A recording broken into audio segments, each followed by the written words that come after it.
magtataka dito mga guys kung bakit may mga isla dito sa gitna mismo ng dagat. More on bato. Yan, makikita nyo naman dito sa likod ko.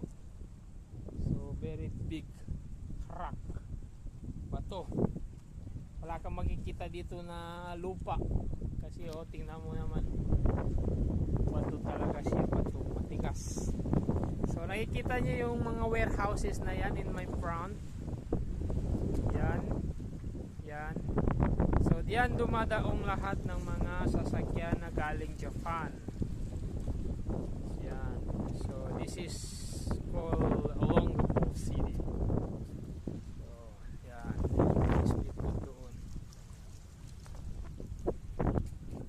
Sarap maligo dito guys. Ligo tayo mamaya.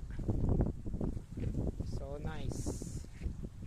So nice place guys. Punta tayo dito banda. Wow. Ito dito.